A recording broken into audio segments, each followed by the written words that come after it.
know that building the right systems and your mindset could be the key to unlocking the freedom and growth that you've been dreaming of in your business? Today's guest knows this intimately because she's dedicated her life to helping overwhelmed entrepreneurs step into leadership and reclaim their time and energy.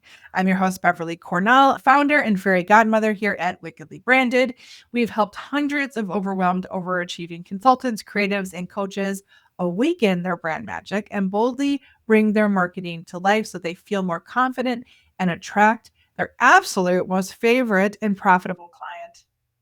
Welcome to season 7 of Wickedly Branded Podcast. I'm so excited about this season. Today, I am thrilled to be joined by Eden Lovejoy. She is the founder of Your Virtual GM. Eden is a powerhouse at transforming overworked operators into empowered leaders. Through her unique approach, she helps entrepreneurs streamline their systems, build teams, and finally step out of the daily grind to focus on what matters most. If you're feeling stuck in your business, this episode is going to inspire you to break free and take your leadership and your business to the next level. Welcome, Eden. Thank you, Beverly. I'm so glad that you are here with us.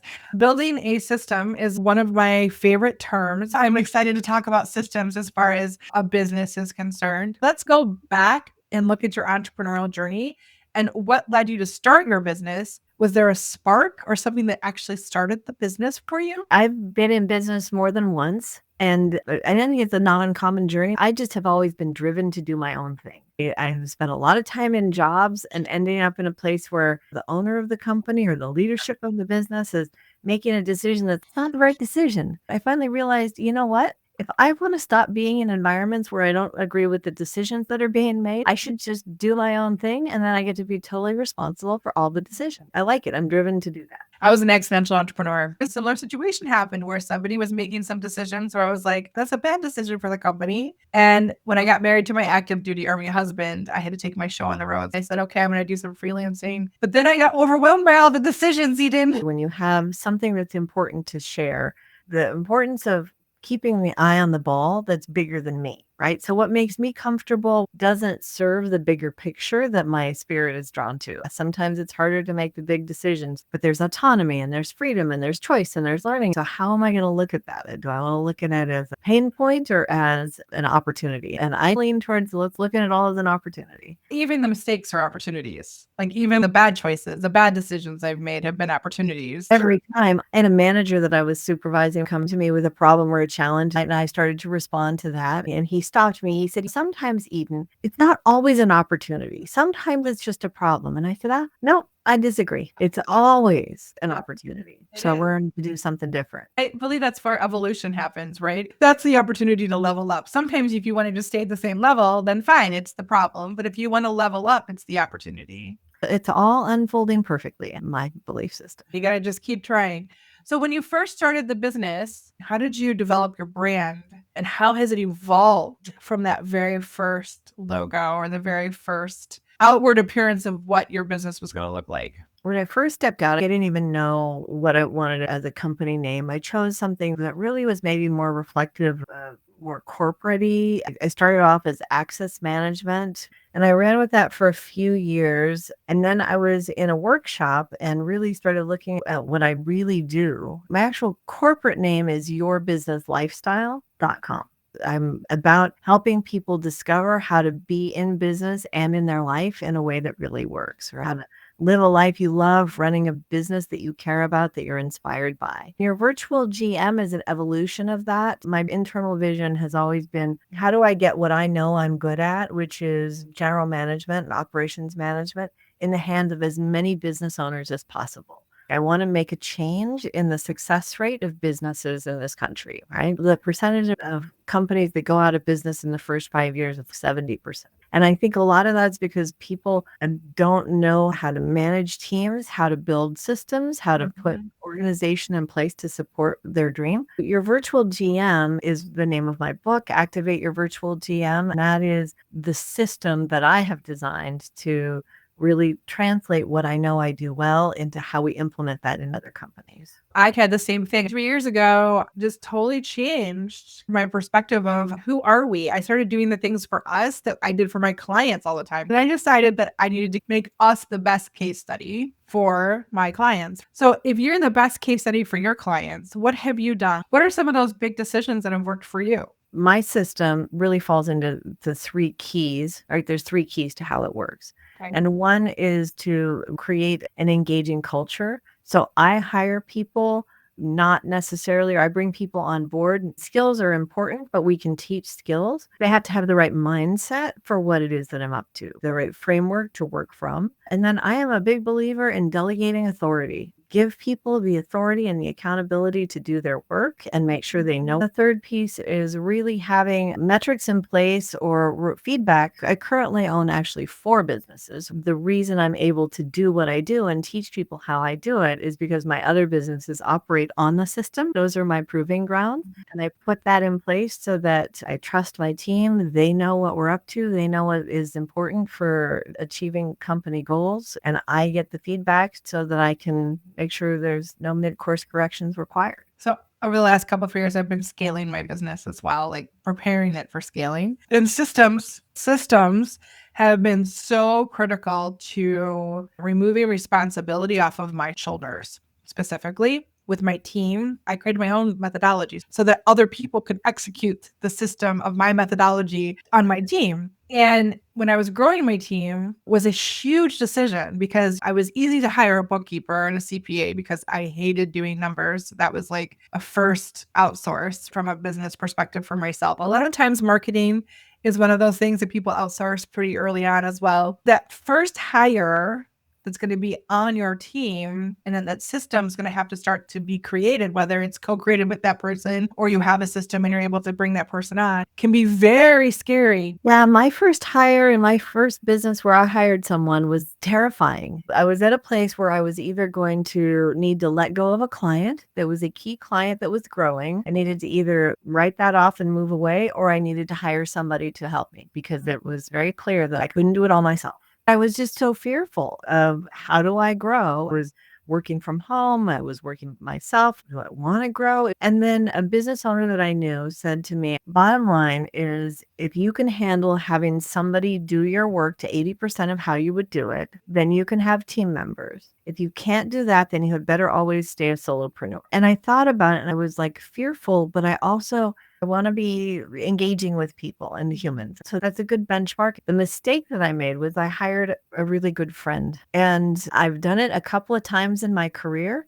And if you hire a really good friend and you have to fire them because they're not doing the job, it just doesn't go well. That was the first big mistake that I made, but I learned a lot from it. And one of the things I learned was a month or 2 in from having her on board, and I'm sitting at my desk and I realized I didn't have any mindless left. I had delegated all of that. I realized that I had created a little bit of a challenge for myself to restructure my workflow.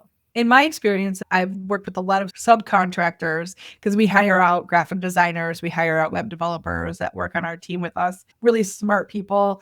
And I've learned a couple things that has been really fascinating. And the way I hire is very unique. I feel like I become a better leader because I'm clearer on what I want to do with the business and where I want to go and what the role is for this person. What I just simply started doing at that point was like looming everything that I did so that I had a recording of everything that I did every day. I didn't do any special trainings on it, but as I was doing it, I would talk through it on Loom. And then I had this library repertoire of videos of almost everything that I did in a day. And then when I started removing these trainers from my list, I now started having some SOs and some different things that I could use. I got really good at delegating because now it's so clear. I don't have to do that thing. I have this video. I can give it to this person and I can even now with chat. It's amazing. You can put the transcript in. It creates a step-by-step process. It's freaking amazing. I edit it, make sure it's good, and my own little flair if I need to. When I do that, I also think about theirs. And then I can hand it off and it's replicatable to the team. And the expectation's so much clearer. I didn't have any of that. And I was like, why would you do this thing? There was no system, no constraints. I didn't have a project management system. I don't know how we functioned. I will tell you, I love your strategy because you capture it in Loom. because I just don't think what business owners have been told since the 80s, right? Starting in the 80s with the E-Myth, it was that owners should work on their business, not in it. So my strategy and what I teach people is how to work with your business, not on it. People don't want to be worked on. They want to be worked with. I love that reframe. Work with your business, not on your business.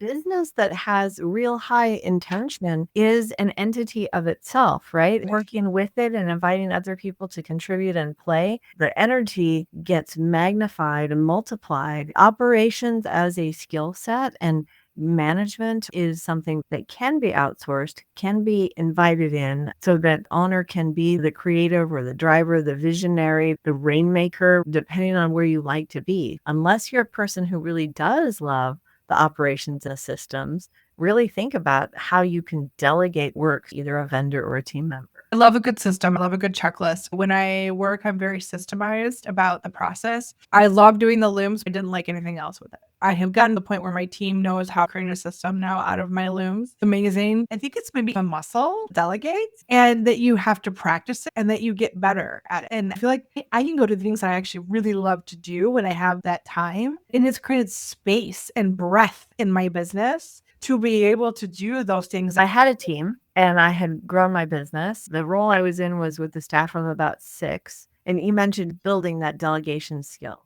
Delegation is not abandonment. It is an active process and it's an active dialogue between 2 people that is absolutely a skill set to develop. Then I want to tell you how I really got focused on my passion, which is teaching people how to work with teams and develop them. I was running a business, had a staff of 6. I was the founder and I had an advisory board. I went on a trip and I came back from that trip and one of my staff had written a letter to my advisory board characterizing me as abusive, unprofessional. It was a long inventory of the experience this person had at working with me. One of those advisory members went to the rest of the staff and asked if they were having a similar experience. And one of them characterized me as being abusive to our members, to students we had in the training program, and to staff. That is not my heart. Never to be characterized as an abusive person was like, I was mortified. Come back from a trip and I walked in because I liked to go in on Sunday and get myself organized for the week. So nobody else was around, thank goodness. When I came in and I found these documents on my desk, these letters were on my desk for me to find. And it was like, lose your breath and but I had a chairman of that advisory board who said to me, he said, you're really great at your operations. It's very clear from the success that you're having, but it's also very clear that you suck at HR. And he hired me a coach. And that coach in that conversation, when I got this tone in my voice, and it's like that tone of thinly veiled rage where we're just barely controlling our frustration. And she said, that right there, like that, you never ever get to do that again. Not with another person on your team, whatever it takes. You know, at first it took me walking away, right? What I learned was that if people aren't doing what I want them to do, it's for one of 3 reasons. One is that I've not clearly communicated the expectation. The second is that I have not given them the tools and resources they need to be successful at the job. And the third is they're quite simply not a fit for the position that they're in. That anger is not an appropriate solution to any of those 3 challenges. That anger is appropriate for identifying a problem, but fails miserably when it's used to address a problem.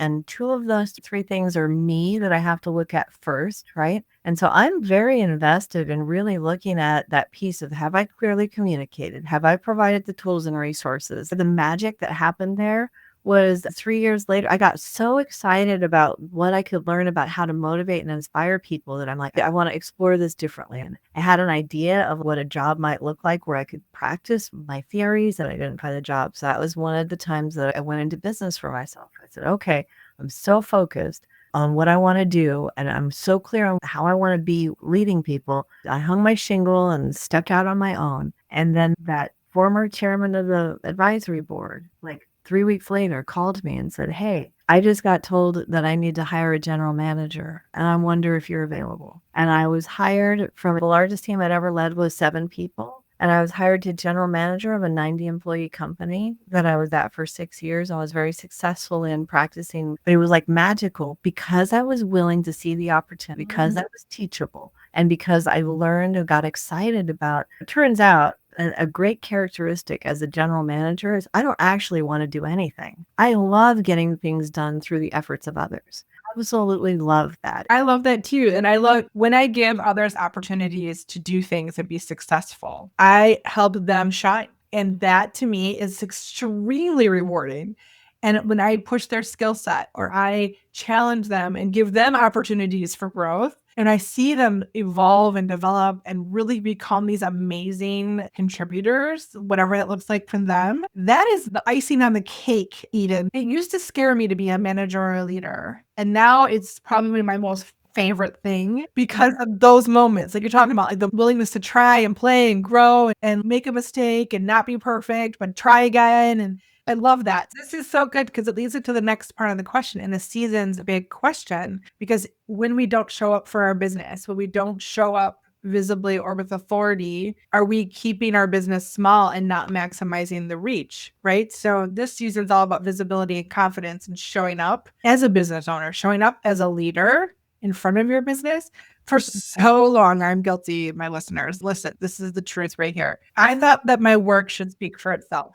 Like I should do the work, keep my head down, do the work, and it would just be fine. And I did. I was growing and I had referrals and all those things, but the mission and the why and the passion for my business wasn't in front of my business. And I wasn't able to magnify the reach and the ripple effects that we could create. When a business owner understands their why and their passion and who they are uniquely in the space and how they show up, specifically our favorites, which are the female founders of consultants, coaches, and creatives, when they can step fully into who they are authentically and show up as them online fully with the brand that they have, they can step more visibly into their business. So what does confidence mean to you, and how have you shown up or been more visible on your marketing journey to expand your reach? And what has been some of the results of that? Because clearly podcasting is part of that. It's interesting. I've spent the last year, I did a lot of things, right? I did a lot of things of trying to reach out, to be out in front, to do those things. What I found is that I was trying to be out there performing to some other people's idea of what I should be doing and crafting messages. I was modifying my true message in order to try to be successful in place. How many people do this, the comparison trap of what society, I call it the should suitcase. Everyone tells you should do and should be like and how you should show up. And so how did you put the should suitcase down? Like what changed for you? With everything in my business, if I get to a place where I realize I'm not having fun, and what do I want to do differently? And I went internal a little bit and I really thought about it, and I realized I had invested in trying to promote a brand, and I'm comfortable with who I am and how I present in the world my way without trying to have it be something else that's flashier or whatever. And what I came to, the understanding that I came to years ago, is that there's a lot of ways to be right in marketing, and I just need to find the way that's right for me. And I feel like I forgot that for a minute. I published my book and I was like, okay, I got to go out and do this, be this, whatever. And I lost sight of myself. So what I circled back around to is, why would I do that? I would do that because I'm coming from a place of fear. And so the shift for me, the mindset shift, is I only want to be out in the world being who I am, telling the truth about what I've got. And if that's truly helpful in the world, then I will find a way to navigate that. But I don't want to try to be performing to somebody else's story of what it should look like. I just need to do what's right for me. I went from 3 a.m. stress wake ups of, oh my gosh, I have to do this thing, to the shoulds, right? To 3 a.m.s of, oh, I get to do this thing. When I fully showed up as myself, magic and all, it changed. And my brand is physical. Like I have pink in my hair. And when I go out, I have like sparkles that I put in my hair. And when I started to have fun and play in my business with my brand and everything, it changed everything. It changed my creativity. It was like a big, deep sigh of relief and big excitement of what's possible now. And that's freeing. Yeah, two things. One, my brand colors are the orange and the blue. It's a very traditional business, and I'm business minded and come from business operations. But the orange is life, right? Your business lifestyle, right? That's what I'm up to, is supporting both of those things and that brand piece. Each one of us is uniquely created as a unique expression of whatever your terminology, universe, power, love. The only thing that's really interesting is who you are, right? And through all of this marketing chatter and everything else, what really drives you, what's your story and what's your passion. So I just get to tell the truth about that, and then we'll see where it goes. If it's a small group of people that I get to help deeply or a big group of people that I get to help, I get to trust that outcome too. And the right people will come to you because they'll know that's the kind of person who they need to guide them because you're showing up exactly as you. I have a lot of trauma in my background and a lot of stories, and I built this business in the messy middle of life. What it taught me is all the things that are important, right? About my business, about my relationships, about connection. All those things informed who I am as a person and how I run my business and what matters. So I went from being a fairly private person about who I am to actually like, this is who I am and this is what matters to me. People are drawn to your humanness. They're drawn to your story and that you've turned them into opportunities. And for the listeners, Eden's a great example of this. So many of us tamper ourselves down, thinking we'll be too much, or maybe that we're not enough, like imposter syndrome. And we don't fully just embrace who we are. The other day I was talking about how you can be a masterpiece exactly as you are and still growing. Like you can do both things at the same time. You can be exactly who you're supposed to be right now and also be growing. I am a firm believer of when you let the shoulds go and you fully just be who you are, it's far less stressful and far easier just to show up as who you are. It's a gift. When you can get to that point and have that gift. And when we do like our brand spark blueprints and we do those calls with people to get to their why and get to understand that clarity for them, for their branding and their marketing, it's pretty vulnerable. I've always known that my mission is to bring success through clarity. I was the oldest of 4 children in a very chaotic environment where things were changing all the time. It was pretty chaotic, but it's not unlike how many employees feel in their employer's business, right? Where the rules are changing, the systems are changing, it's a different decision every day. And I know what that feels like. And I want to bring clarity to those environments where people are coming together in a unit to accomplish a goal, which is unlike a family. I'm like, oh, yeah, I get to take that lesson of my childhood and say, here's some tools that can help bring people out of chaos and into clarity. And I love doing that. So good. Lean more into who you are always. You're beautifully made. And if you can fully embrace that for yourself, you will save yourself so much stress and burnout in that too. Going back to your why is always very powerful. When I was hustling and I was burnt out and I was always going to give up, and when I took the time to go back to my passions, my purpose, what I actually love, and I've stayed the course with that has been my guiding North Star, changed everything for me. And it bleeds into every aspect of your work and in your life. You focus on transforming overworked operators into empowered leaders. What's the most common mindset shift in clients that need to embrace this transformation? Is it fully embracing just who they are? Is that like the mindset shift? I think we've talked around it, but maybe to sum it all up is that how do you really move from overworked operator? What happens for people who are overworked operators is that even if they do have a team, they've set it up so that their team is always coming to them, got answer to every question. People aren't empowered to find the answers to their own questions. When we delegate responsibility, we have to also delegate authority to be able to complete it. The piece is to really learn to trust that other people can do it without you having your hands on it. When you begin to do that, other people can begin to perform and contribute to your company with you. So good. I know we've all worked with people who we've had to been micromanaged, like we've had to report to, and it doesn't feel very fulfilling when you work for someone like that. When I empower people on my team to do things, I want you to try to figure it out. And if you make a mistake, I don't want to encourage them to make a mistake, but I also want them to not be stressed about possibly making a bad decision. We'll figure it out. I have all these 13 years and we'll figure it out again. There's been a couple people specifically who are so afraid to make a mistake that I've literally been like, you need to make a mistake now, get it over with. It's going to be fine. Even the older team members who've been with me for longer are like, she's seeing the truth. No one really believes that's actually like a thing. You can make a mistake and no one's going to die. And they have to convince them it's okay to do the thing, to take the authority, to make the mistake, to also get the success. Because what they start to see is, that's a great idea. I wouldn't even have thought about that. I love that you took that risk. Like they start seeing those moments and then they get more empowered to do the thing and take the risk possibly. And have the success or maybe need a course correction, which is pretty simple. It's not usually that difficult to do. Team members bloom with that. It's not only do they have personal pride in their work, they have pride for the business that we work for. When you're clear on your why, then they can get clear on it too and have that buy-in. And sometimes it's just really helpful just to tell people it's within the scope of your authority to make that decision. I'm open to hearing what's your best idea about how to solve it.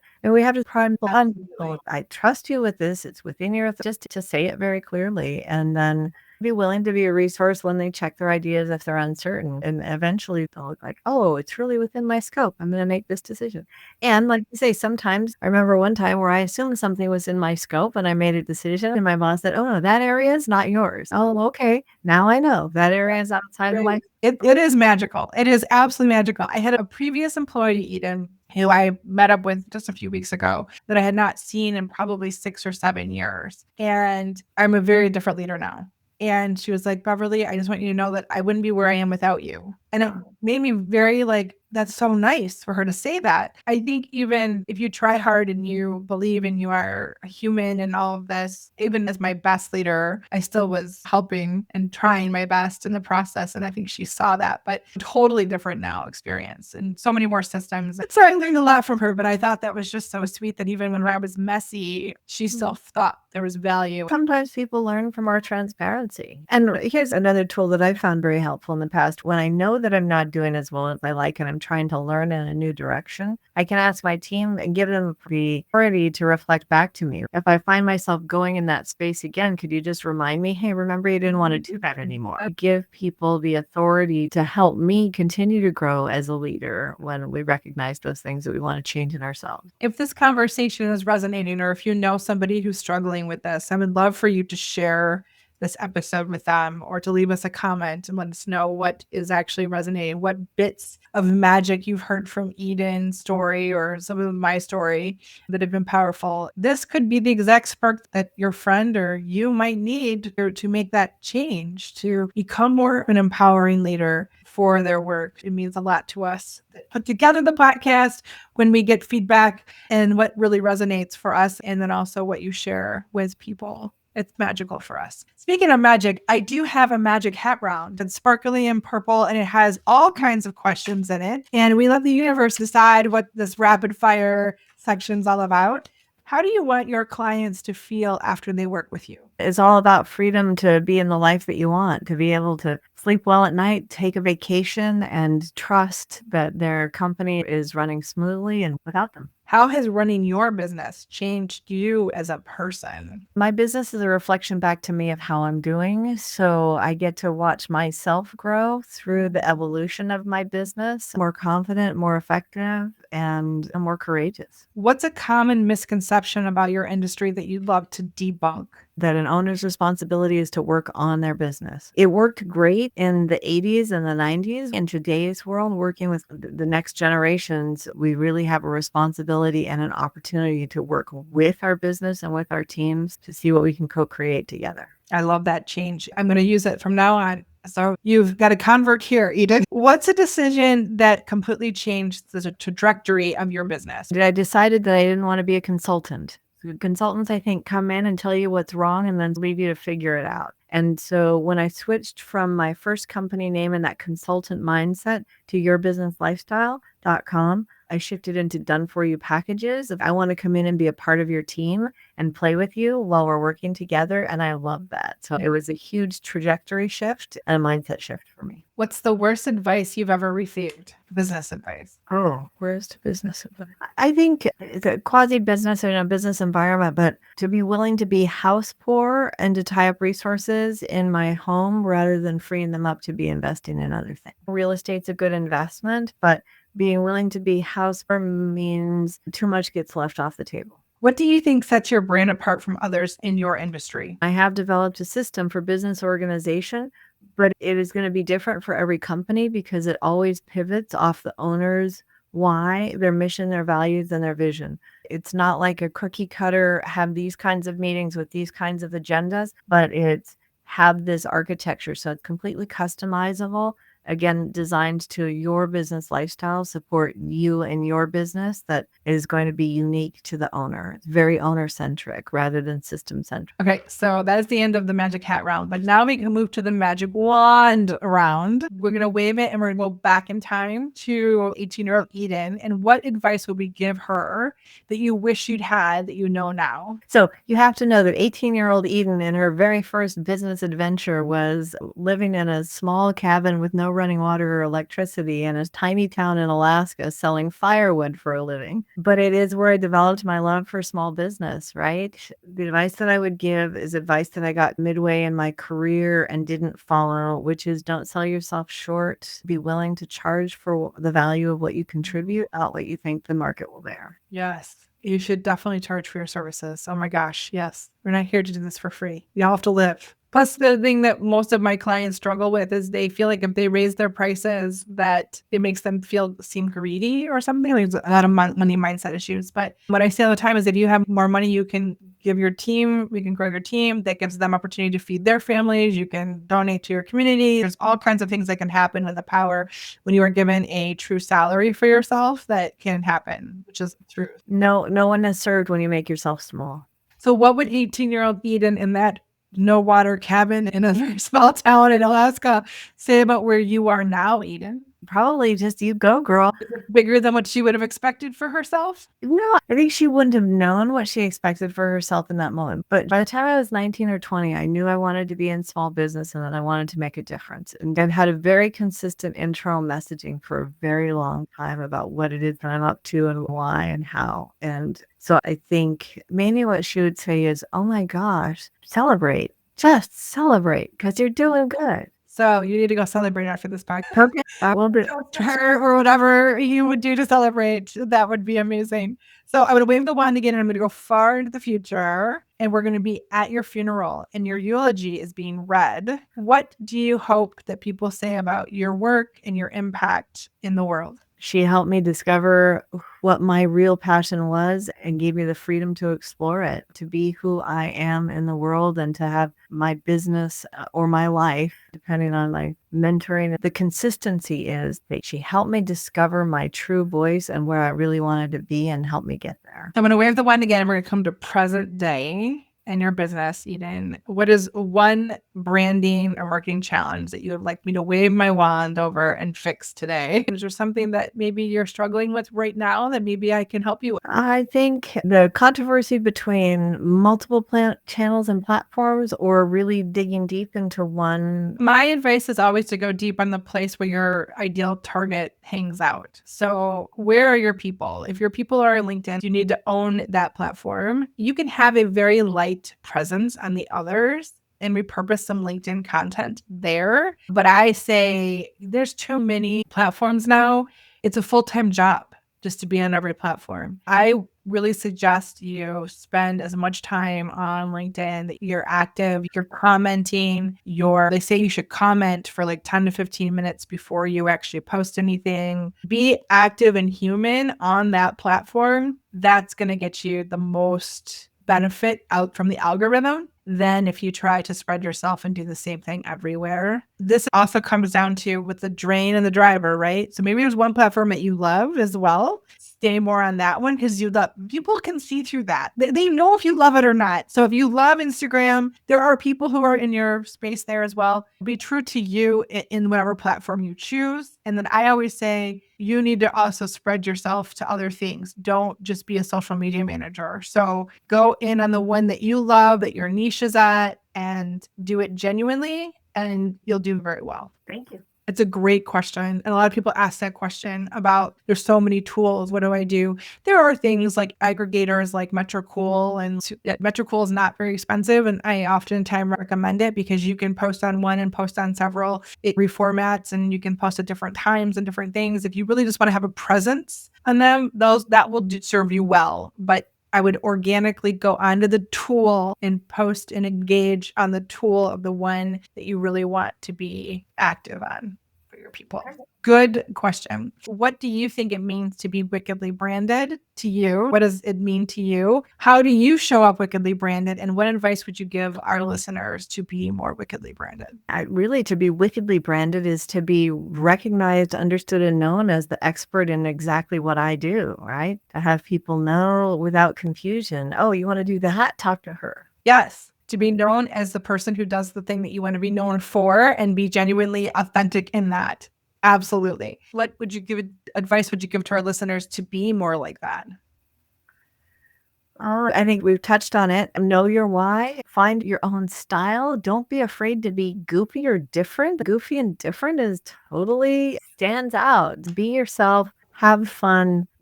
Just get out there and do it. When I started in business, marketing was just the thing that was the hardest for me. And I had a mentor say, just do one thing every day. Yeah. One thing every day. And really the lesson for me was just do it. The only thing I can absolutely do 100% wrong is nothing. Yep. Consistency and persistency is half the battle for sure. Eden, this is so good. Thank you. Where can our listeners connect with you and find out more about what you do? Yourvirtualgm.com. Activate. There's also on LinkedIn, you are Eden Lovejoy on LinkedIn too. Yep. So listeners can find me, Eden Lovejoy, on LinkedIn. If you'd like a copy of my book as a gift to readers on this podcast, go to freebusinessbook.com and feel free to download a copy of my book as my gift to you and learn more about my philosophy, my system, and my style and what I teach. Wonderful gift, you guys. Say that address again for the free book. Freebusinessbook.com. Freebusinessbook.com. Wonderful. Take advantage of that, my listeners. I would love for you to get all the free advice you can get. And then if you find something that you're really connected to, reach out to Eden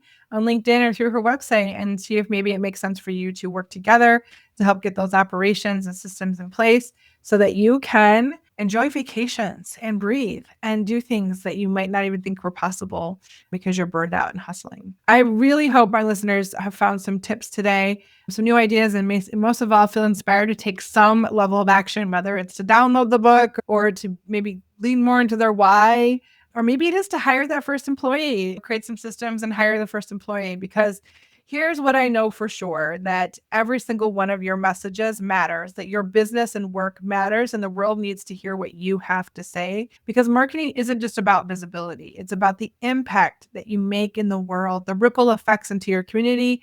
It's about connecting with the right people in the way that feels absolutely 100% true to you. So keep showing up, keep sharing your brilliance, and keep making all that magic in the world. And hey, if you ever feel stuck, you don't have to do this alone. We are here to help you turn that spark into a wildfire. But until next time, I dare you to be wickedly branded. Wow, what an incredible conversation we just had. I hope that this episode lit a little bit of a fire under you to finally bring your brand to life in a way that feels true to you.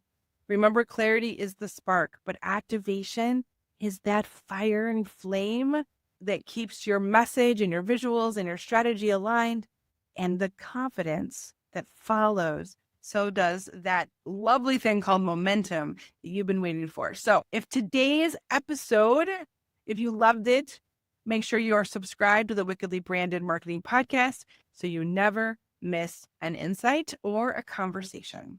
Until next time, dare to be wickedly branded.